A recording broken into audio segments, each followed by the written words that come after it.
Welcome, Sean.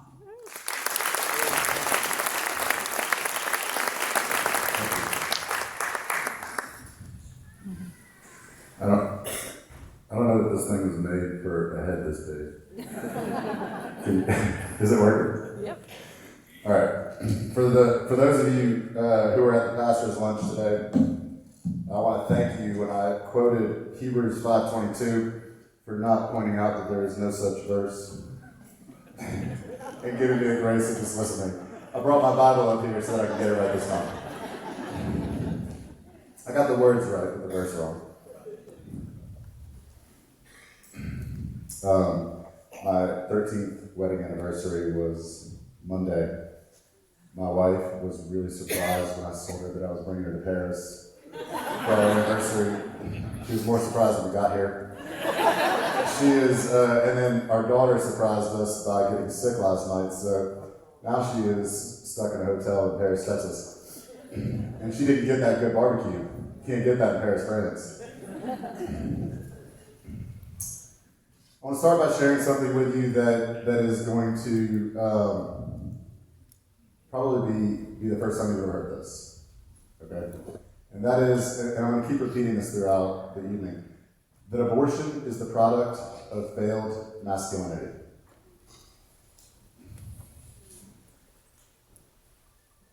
On December 13th, 2005, I was lying face down on a dirty carpet in a dirty hotel room, overdosing on meth. I was homeless. I was unemployed. I had destroyed every relationship in my life.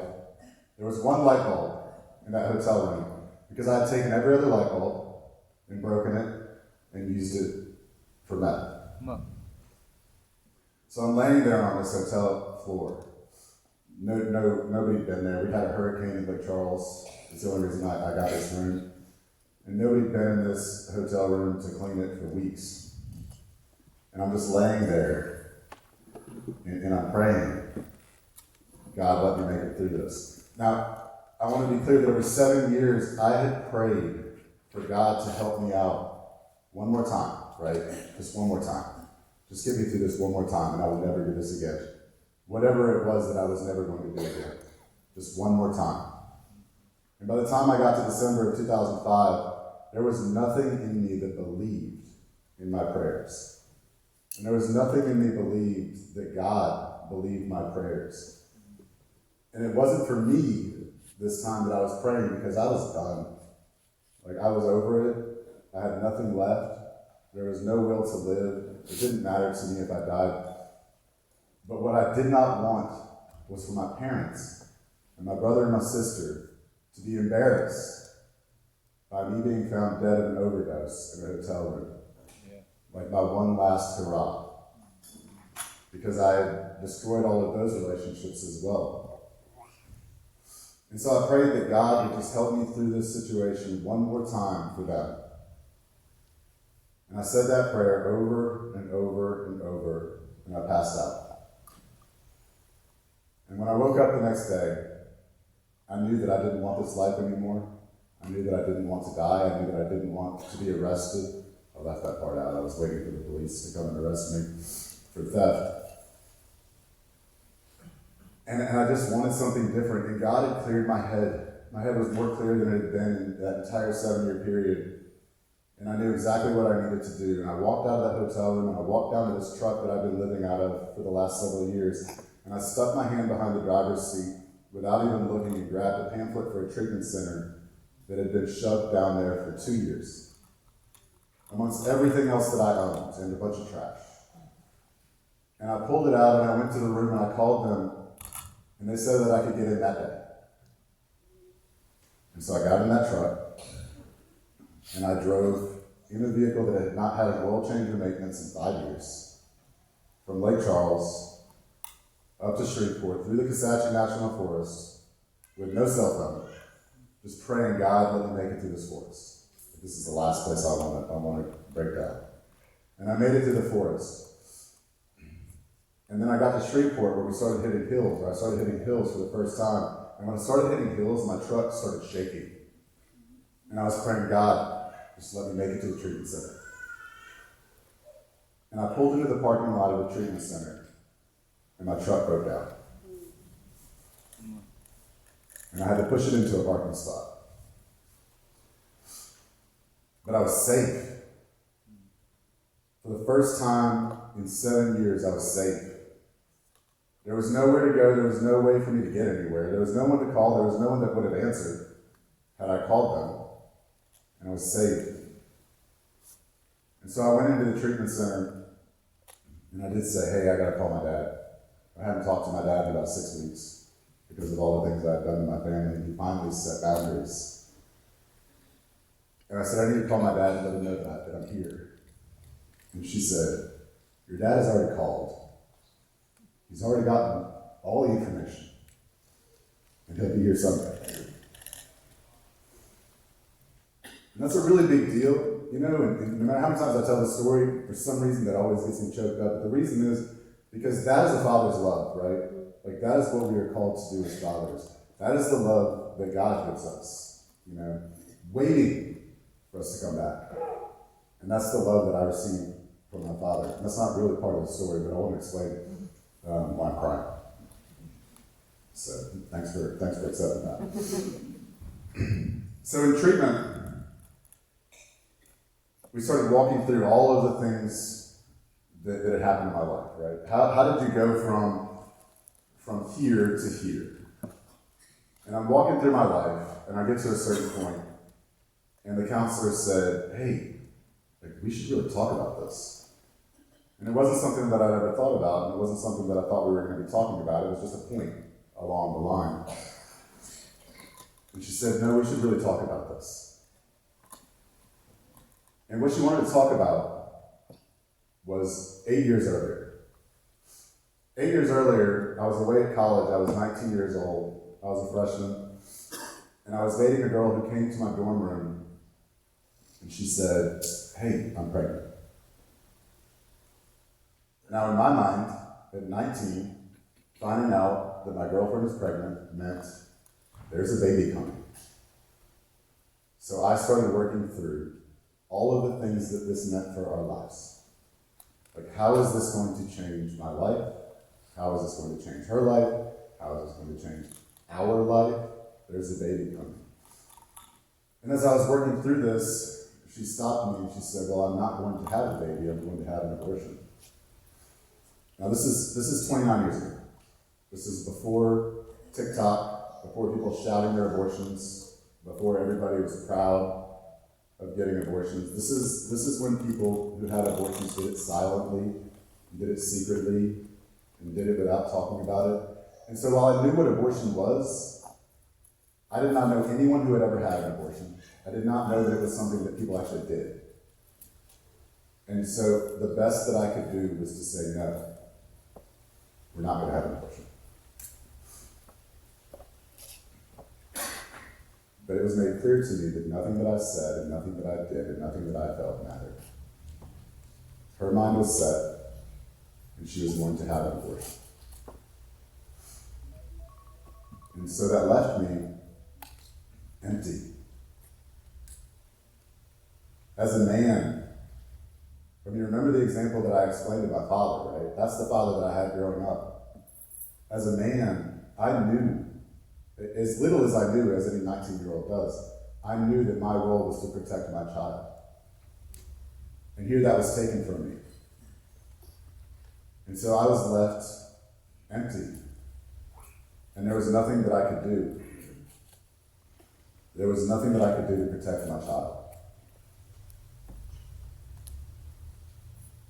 And so I sat in my dorm room for the rest of the semester. I failed out of school. Now the mom also struggled with school. And she came to me one day and she said, hey, I went to talk to the counselors because my grades were slipping, and I explained to them what happened.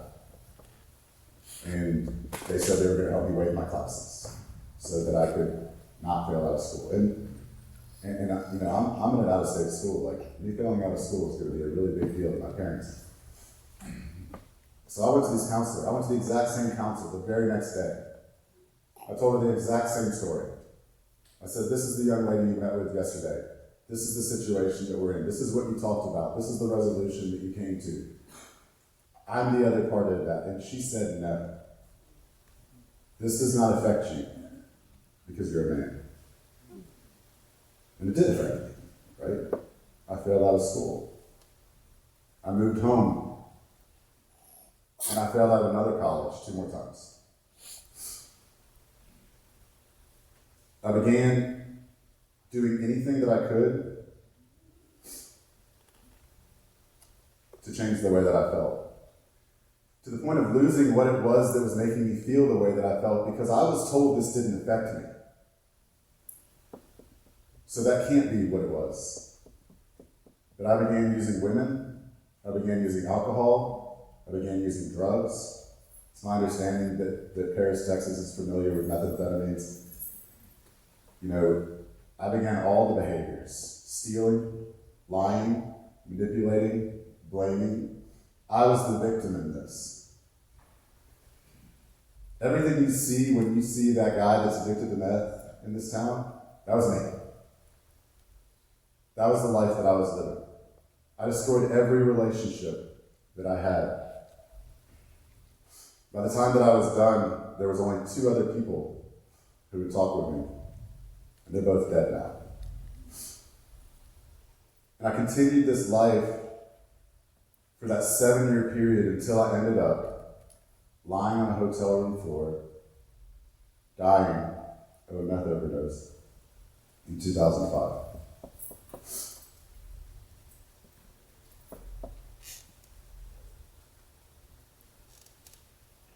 So in treatment, when she said, hey, I think we should talk about this, it didn't make sense to me because I was told this didn't affect me.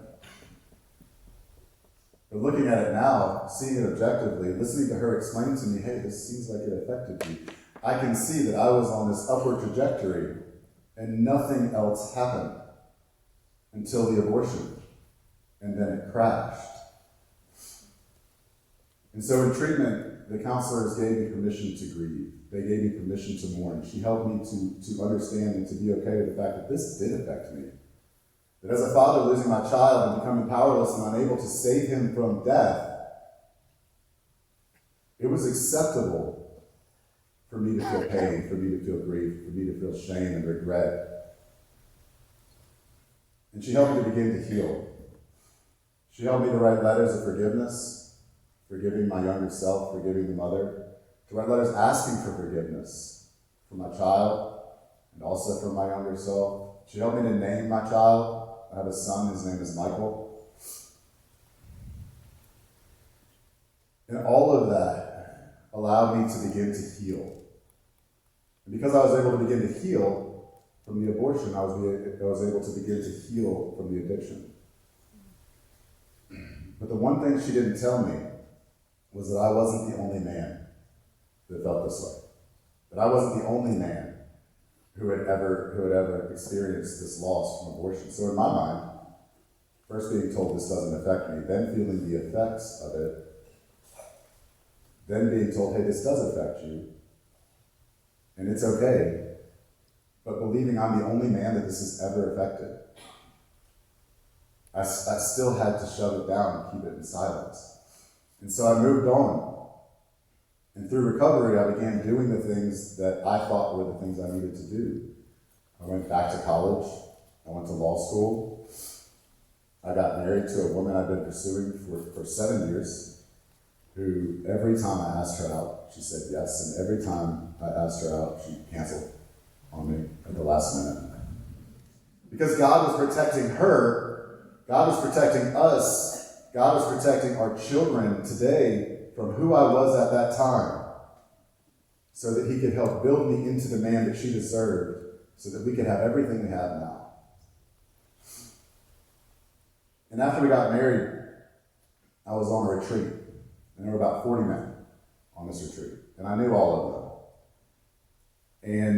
And on this retreat, men started sharing these stories of their own pain, of their own vulnerability, of their own guilt, things that had happened to them, things that they had done. And I watched this, and I saw nothing but grace. There was no judgment. And God just put it on me that, hey, you can say anything that you need to say here. And you are safe. And I did. I unloaded, and it was healing. It was healing for me to say, hey, I was unable to protect my child from abortion. Listen to how this affected my life. But what was more important was that God showed me that me sharing that story that day had nothing to do with me. Because 3 different men came up to me afterwards and said, I haven't told anybody this in 20 years, in 30 years, but I lost a child to abortion. And this is how it impacted my life. And each one of these men believed they were the only one.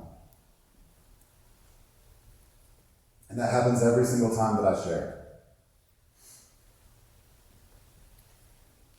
And so I recognized at that moment that God wanted me to share, not because it was healing for me, and it is. It's healing even today. But because it allows other people, other men, to recognize that they are not alone. And it opens the door to men talking about something that men don't talk about.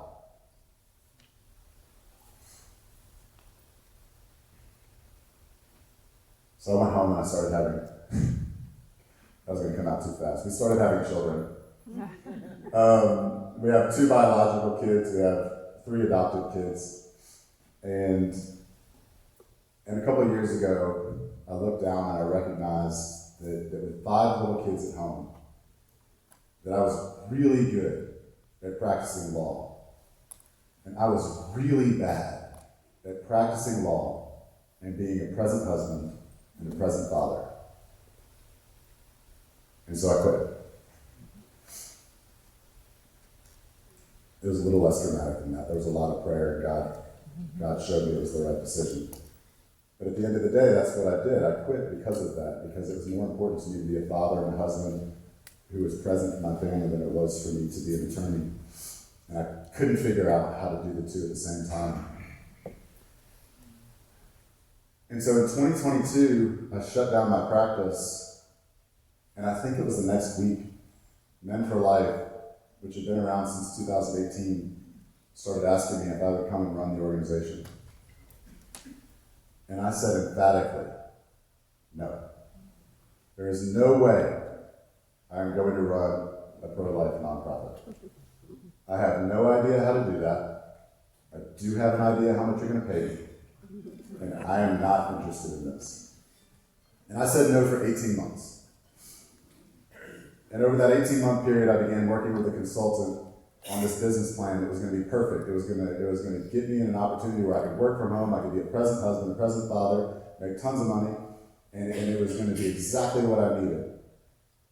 And in June of 2024, I was on an airplane on the way to meet with my consultant to roll that business out the very next week. And God said, on that plane, you are going to run this nonprofit. And it was not a question, it was a command. And it was not confusing, it was clear. And so I got off the plane and I walked into that meeting and I had this giant stack of papers and everything we've been working on. And I said, here is everything that we've been working on for the last 8 months. And I'm ready. Next week, it's on. But listen to what just happened. And what I wanted was for this man to say, Sean, this is a horrible idea, so that I could blame him for not listening to God. Because that's what we do, right? I wanted to blame him for not listening to God, and instead he said, Sean, this is an amazing idea, and this is going to get you everything that you've been telling me you want to get out of life, and I will help you to grow it for the money you've already paid me. Now keep in mind, I hadn't talked to Men for Life for 4 months. There was nothing in me that believed they were just waiting around forever until Sean Corcoran decided yes. But I got on the plane and I emailed him and I said, hey, I don't know if you guys are still looking, but if you are, I'll take a job. And they said yes. And so in August of 2024, I accepted the position as CEO of Men for Life. Now, the mission of Men for Life is to change the culture. To change the culture by restoring authentic masculinity, equipping men to speak boldly and stand confidently for life, for family, and for faith. And our vision is a world where abortion is unthinkable because men have returned to the arena to fight for life. And you might be thinking, when were men ever in the arena? And that's a great question, and I'm going to get there. But before I get to that, I just want to be clear, because I'm talking about something that many times people are like, what? Like this abortion doesn't affect men. I just told you that it does, right? And still people think this can't be real, like something else happened. Like I get all the time, you would have been a meth addict anyway. Maybe, but this is what happened. So Support After Abortion did a study on men and abortion. What they found was that 1 in 5 men will lose a child to abortion by the age of 45. And we know that number is higher because not every woman tells the father, right? And that study was done before the prevalence of abortion pills that we have today. So we know the number is higher, but that's 1 in 5 men in the churches, 1 in 5 men at the gas station, 1 in 5 men at the grocery store, 1 in 5 men, at work. 1 in 5 men by the age of 45 will lose a child to abortion. And in this study, it was 49% pro-choice, 51% pro-life. Across ideological lines, 71% of men said after the loss of their child, they noticed adverse effects. 83% said they would have benefited from someone to talk to. Abortion affects men. This 83% of men, some of them pushed for the abortion, some of them forced the abortion, some of them coerced the abortion, some of them fought against it. But regardless of their situation, 83% said they would have benefited from someone to talk to. Even more telling than that, there was a study a couple of years ago out of Denmark. Denmark is not a pro-life country. Denmark is very much the opposite of a pro-life country. This study was done not voluntarily, but with socialized medicine. So it's just data-driven. The men who participated didn't even know they were participating. So in this study, they looked at 192,000 men who had lost a child. Of those, 8,221 of them lost a child to abortion. Okay? Of the men who lost a child to abortion, they were 4.5 times more likely to seek mental health professionals.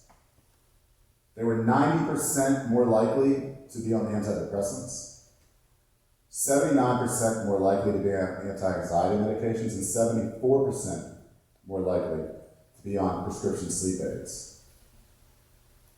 These are men who may have wanted the abortion. These are men who didn't even know they were participating in this study. It's as blind of a study as you can get to show that abortion impacts fathers. Abortion impacts men, but abortion is the product of failed masculinity. I want to share a quote with you from a guy that I saw on a podcast. His name is Cowboy Dwayne. Cowboy Dwayne, his real name is Dwayne Noble. He's an old cowboy. He just teaches men how to be men, how to reconnect with their masculinity through cowboy. And I saw this quote on a podcast, and I can't stop repeating it every time I talk to anyone. He said, "This country is only as good as the churches in this country. The churches are only as good as the families that make up those churches. Those families are only as good as the marriages that those families are built upon. And those marriages are only as good and as strong as the husband and the father that God built those marriages on. As goes the husband, so goes the marriage. As goes the marriage, so goes the family. As goes the family, so goes the churches. And as goes the churches, so goes the country. Everything is built upon the husband and the father." And he went on to say, "And this country is a failure today because the husbands and the fathers have failed." Now, whether we agree or not that this country is a failure today, I think that when it comes to abortion, we can agree that this country is failing. And this country is failing on abortion today because the husbands and the fathers are failing.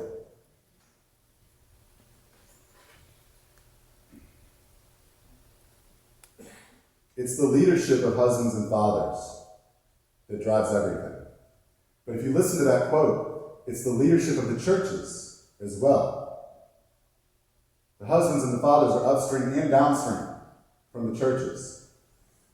And I brought this up to the pastors at the lunch today, but I think it's important enough to bring up here because you are the ones sitting in the pews. When churches don't talk about abortion from the pulpit, they are failing. There are three main objections that churches give, that pastors have given, as to why they don't speak about abortion. The first is, we don't talk about political issues. And the truth is, they talk about political issues, just not the ones they don't want to talk about. Right? The truth is that if we say we don't talk about political issues from the pulpit, we are giving the enemy the power to silence us on every single issue that he does not want us to talk about by giving it to his minions, the principalities, the authorities, and the rulers of this dark world, by giving it to his minions to pull into politics. Satan can silence the churches on anything if they say we don't talk about politics. The second objection that they give is, well, we're going to lose people. And to that I remind them, Jesus fed the 5,000, and the next thing he did was he said, hey, unless you eat my flesh and drink my blood, you will not have eternal life. And he lost many followers that day, and he did not chase them down. He did not go after them. He did not go say, hey, let me water this message down for you so that it can be more palatable, so that you can come back and listen. Like, I need you as followers. Like, he gave them the truth. He gave them the opportunity to believe. He told them he wanted them to believe. And then he let them make their decision. But he did not chase them down. And it is not up to the church to chase people down. One of the greatest things I've ever heard is build your church small. Like, build it small and build it with the truth. The third objection is, and I think this is the most important from my perspective, is we don't want to offend the people in the pews who have had an abortion. The silence on the issue of abortion is more offensive to those people than anything you can possibly say on that issue. The people who have had an abortion are suffering. When you are silent from the pulpit, they hear that their sin is not forgivable.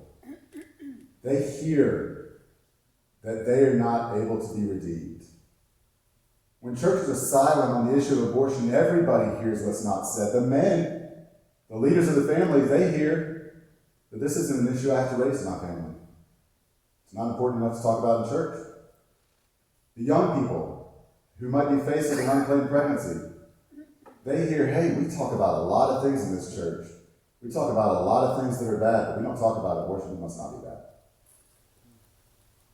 And the people who have had an abortion hear that their sin is not forgivable. I heard something today, and I think, it's one thing to talk about it in generalities. It's another to talk about it in specifics. And Vicki and Roger gave me permission to bring this up, because when I was talking to them today, and they shared with me what they've shared with you before, about their personal abortion story, Roger said, when we went to talk to our pastor, we were scared we were going to be kicked out of church.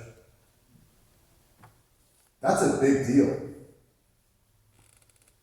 They didn't want to talk to their pastor because they were scared they would get kicked out of church.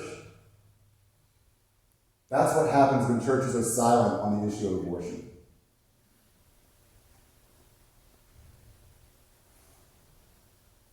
So it falls on the churches to lead, and it falls on the fathers, on the husbands, on the men. I want to share with you the biblical connection. When I say that abortion is the product of failed masculinity, I want to take you all the way back to the garden. We go back to the garden and we look, let's start by acknowledging that we are in a spiritual war. Abortion is a spiritual war. We are in a spiritual war, Ephesians 6:12. Not a war of flesh and blood, but a war against the principalities, the authorities, and the rulers of this dark world. Ephesians 6:13 tells us what to do. Put on the full armor of God. And how do we do that? We start with the belt of truth. Nothing else matters without the truth. Nothing else matters without the truth. You have to start with the belt of truth. And why is that? Because Satan is the father of lies.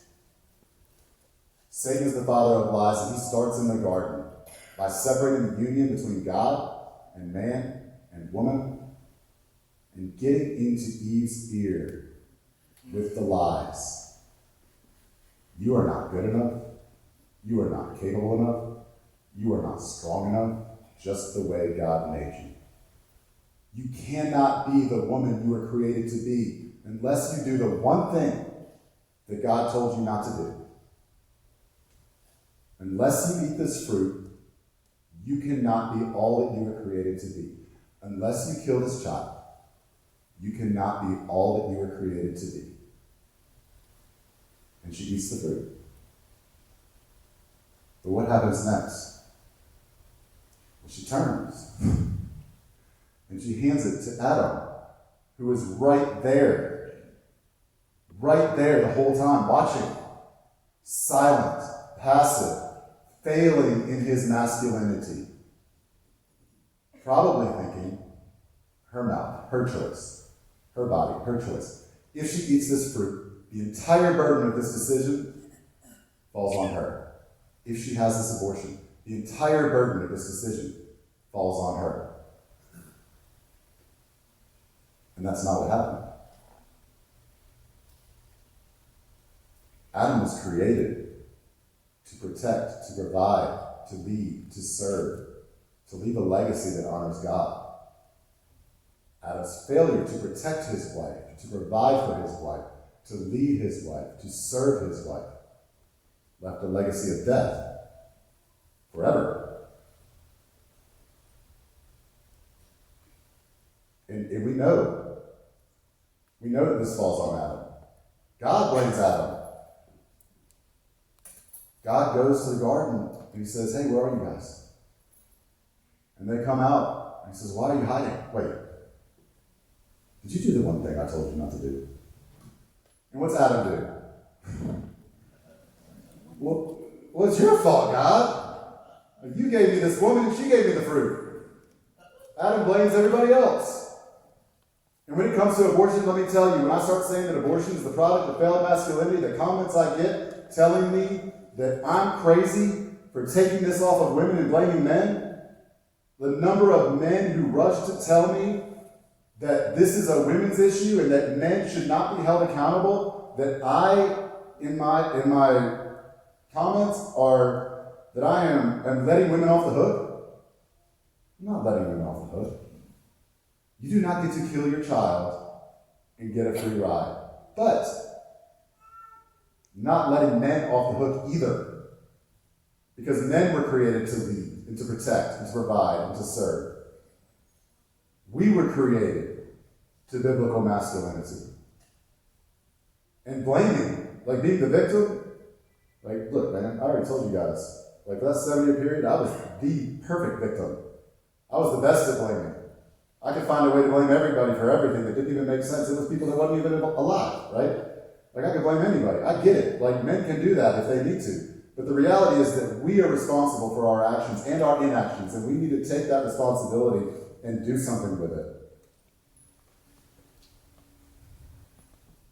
But it's not just theoretical and from the garden, right? Because then we can go to where I messed up earlier. All the way to the New Testament. Romans 5:12. Therefore, as sin came into the world through one man, not one woman, through one man, and death through sin, and so death spread to all men because all men sinned. Sin indeed was in the world before the law was given, but sin was not counted where there was no law. Yet death reigned from Adam to Moses, even over those whose sins were not like the transgression of Adam. Adam. was at fault. And just like Adam was at fault in his failure of masculinity for original sin, men bear the burden for their failure to lead, to protect, to provide, and to serve when it comes to abortion.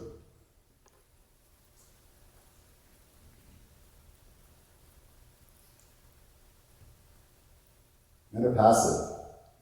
Men are silent. Did you know that there was a Gallup poll from June of last year that found that 54% of men in America say they're pro-life? 54% of men in America say they're pro-life. Only 41% say they're pro-choice. Only 38% of women say they're pro-life. 54% of men in America say they're pro-life. Where are they? What are they doing? I know there's a lot of men here, right? This is safe. We're at one of the pro-life social events. It's comfortable. It's comfortable to come to a banquet where everybody's pro-life. You know, we don't have to only one of us has to get on stage. Like, we don't have to do a lot to say we're pro-life, and when we say it, it's expected. But what about outside of these walls?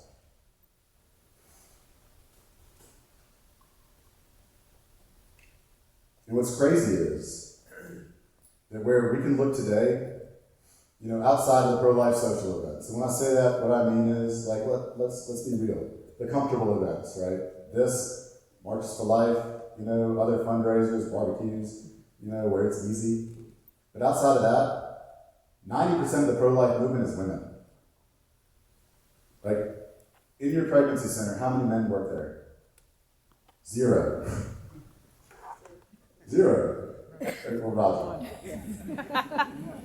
Which is a big deal. I don't mean to say it like that. But that's typical, right? And many of the men that I work with who run the fatherhood programs at their pregnancy center are the only man in that center. To the point that many times, like, they don't even like going to the office.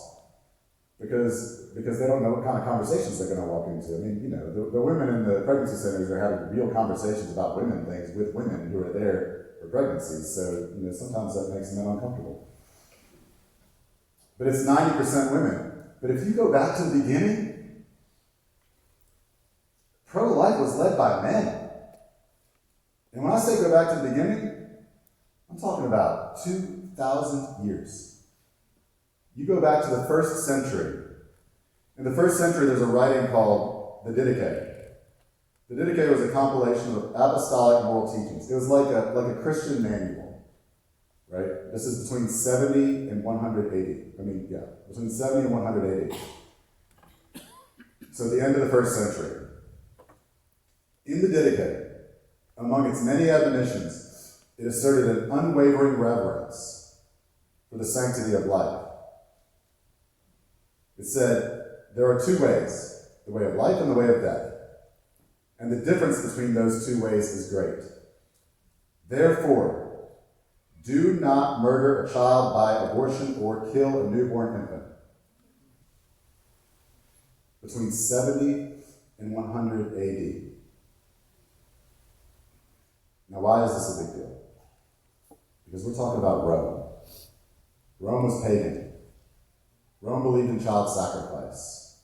In Rome, value only fell upon the man. They would say that a smart woman had some value, but other women had no value. Children, less value. The unborn, 0. Right? And so abortion was a common thing to cover up indiscretions. But more common was child sacrifice. So a baby's born and has the wrong color eyes. They would go to what was called infanticide walls and just lay the child there. This is completely legal. Put the child on the infanticide wall, otherwise known as the high places. Put the child on the infanticide wall and let them starve, let them die from exposure, let them get eaten by animals, or let them get taken for slavery. Clubbed foot, infanticide wall. Cleft palate, infanticide wall. Wanted a boy and got a girl, infanticide wall. This is how Rome treated babies. And in Rome, at that time, Christians said no. Well, why would Christians say no? Christians say no because Jesus Christ came fully human, fully God from conception. So babies had to have value.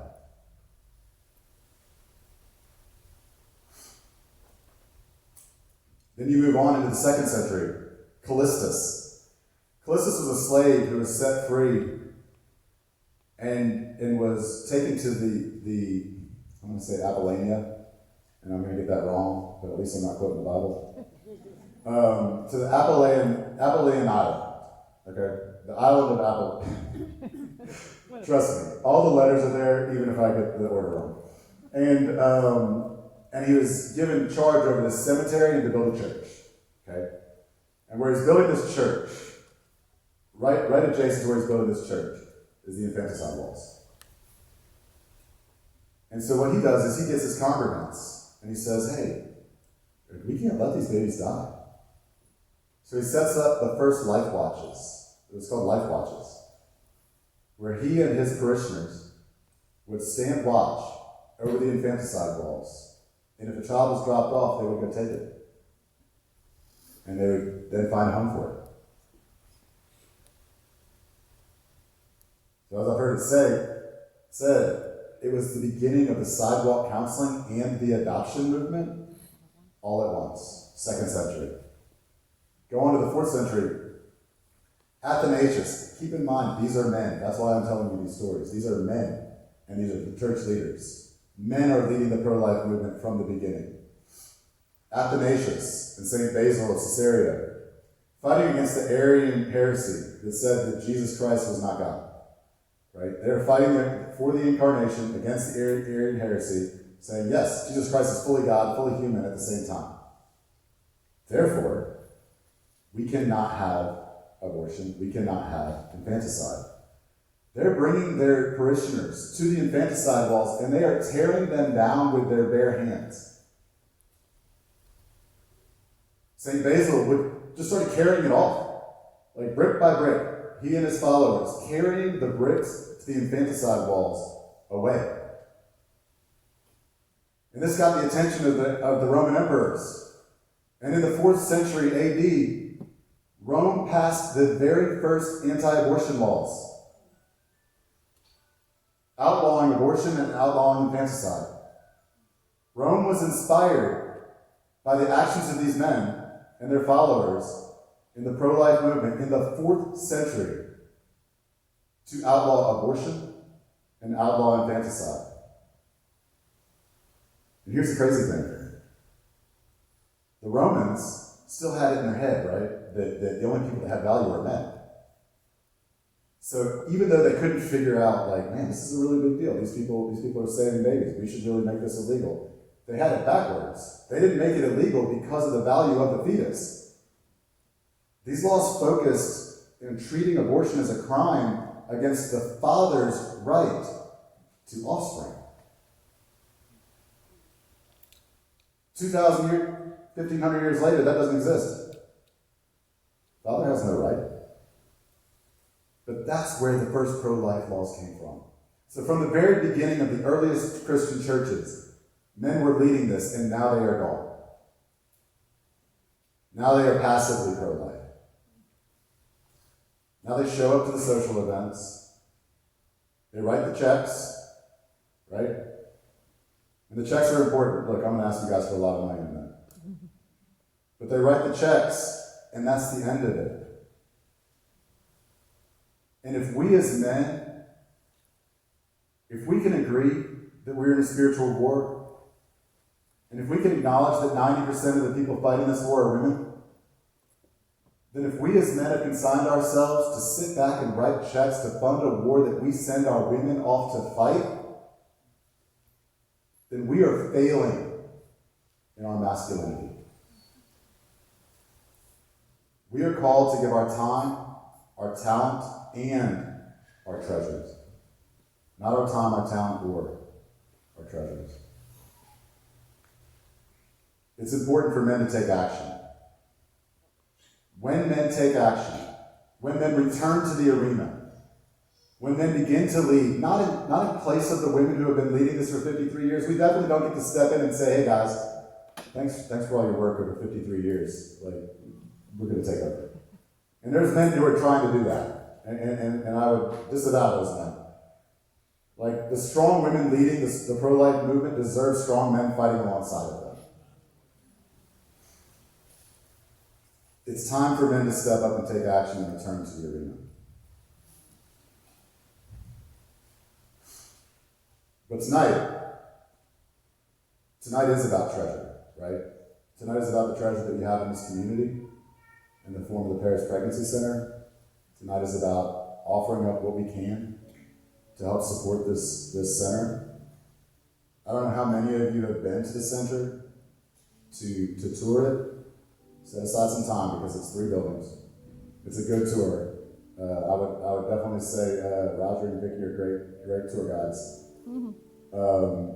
But there's a lot going on. Man, I've had the honor of touring a lot of pregnancy centers. I've had the honor of being able to speak at a lot of these events, and I have yet to see a center like the one in Paris. Like, the size of the center, the amount of work that they're doing, the amount of blessings that God has provided on the people of Paris, Texas, and on this center is amazing. Like, every second we would turn another corner, and there was just more going on. You know, and I've been watching online to see all of the offerings. Did you know they offer self-defense classes? I'm not aware of any other pregnancy center that offers self-defense classes. I think that's one of the coolest things. All my kids are in jiu-jitsu. The girls too. They're better than the boys. And you know, but to offer that to women, that's part of that masculine role to protect, right? Like those men, I think they're former police officers coming in and teaching these women self-defense. Like, that's a big deal. Because we don't know where these women have come from when they get there. But there's Easter egg hunts. Yesterday they did gardening for the kids. They have Bible studies. They have an exercise room. They have an exercise room that matches most hotels. There's so many services going on there, and these services can only be provided with the generous support of donors like you. Their annual budget is $733,415.83. They are providing services to more people, 50 new clients every month. That is more than any other center that I've ever worked with. In addition to that, they saw 389 returning clients last month. They are serving not only Paris, but the entire surrounding area into Oklahoma. When I first talked to Ashley Green about this opportunity, she shared with me a story from the week before. And she said that she had gotten a call from a lady, just randomly, Googled the number and called the number from Oklahoma. The lady was bleeding out. Like, she had taken the abortion pill, she had passed the fetus, and she was bleeding out. But she was scared. She didn't know what to do. She was scared she was going to get arrested because the closest hospital was in Paris. She had no idea that Ashley was in Paris, right? Because she just called this random 800 number. It was probably a number that was listed for an abortion clinic. But they wouldn't have answered. They wouldn't have told her where to go. And Ashley got her to come to Paris, to go to the emergency room. She was scared she was going to be arrested, and Ashley convinced her, hey, like, you're going to be fine. And she's like, I'll meet you there. And the girl was like, you don't understand. I have to go all the way to Paris. And Ashley's like, you don't understand. I'm in Paris. Like, I'm there. This is what I'm here for. And was able to help this lady. Because the trauma that this lady experienced whenever she did not pass a blood clot, she did not pass a membrane, she did not pass a clump of cells, she passed a baby. But not only did she pass a baby, and then like 12% of people who take the abortion pill started having traumatic experience. And she was met with compassion, she was met with understanding, and she was met with grace, and she was met here in Paris. And so at this time, your table host has an envelope, and they're going to pass out. They're going to open this up on your table, and they're going to pass this out. Inside of this envelope are smaller envelopes. And those smaller envelopes are for you to be able to make a gift. And look, I know that next week is tax day, and I know what that means to a lot of you. And I want you to really think about that, because this is your opportunity to not have that feeling on tax day next year. By making a donation today, you can avoid paying as much in taxes next year. So I'm asking each of you to prayerfully consider giving what you can to help to sustain the mission of Paris Pregnancy Center. And then, once you figure out what that number is, I'm asking you to prayerfully consider doubling it. Because when I tell you that their budget is double the other pregnancy centers I've worked for, it's not made up. When I tell you that they're doing more work and serving more people than the other pregnancy centers that I've worked with, it's not made up. Like, what's happening here in Paris is amazing, and it's clearly from God. Some of the stories they told me today are not possible without God. But God put you here in this room tonight.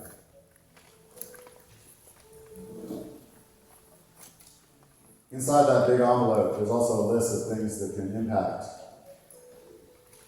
the center. So while you're considering what it is that you can give, I want to read some of these to you. You can fund a fatherhood program. 97% of men who see an ultrasound and go through a fatherhood program choose life. 97%. That number's from the Vitae Foundation. You can provide dad incentives. You can help to provide tool bags for the dads who complete their classes so that they can get their rewards. You can fund a nurse practitioner or a sonographer, collaboration for anti-sex trafficking, prenatal classes, pack and plays and cribs. Pregnancy centers in this country last year gave out $452 million in goods and services. Everybody says on the other side, pregnancy centers don't care about anything except once the baby's born. Like, pro-life only cares about babies until they're born. But there's a maternity home going up, and $452 million worth of goods and services were given out by pregnancy centers to unexpected parents last year. That includes diapers, that includes strollers, that includes cribs, that includes parenting classes. There's professional counseling, mental health counseling. And the other thing I want to ask you guys to consider is volunteering. It's our time, our talent, and our treasures, right? And you guys have something amazing here. You have the opportunity to really impact Paris, Texas, and Paris Pregnancy Center.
before we close out, I'm going to ask Ms. Vicki and Roger and all the volunteers and staff of the Pregnancy Center to stand up one more time.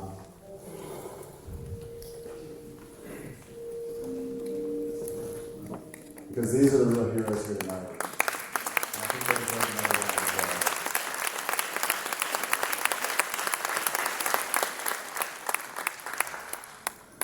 We know there are at least 12 babies that were saved last year because of the work that they're doing. And that's amazing. Like 12 is a big number. 1 is a big number.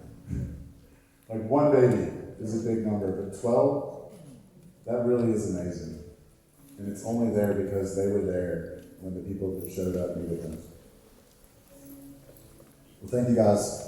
I appreciate all of you, and thank you for your support of Pregnancy Center.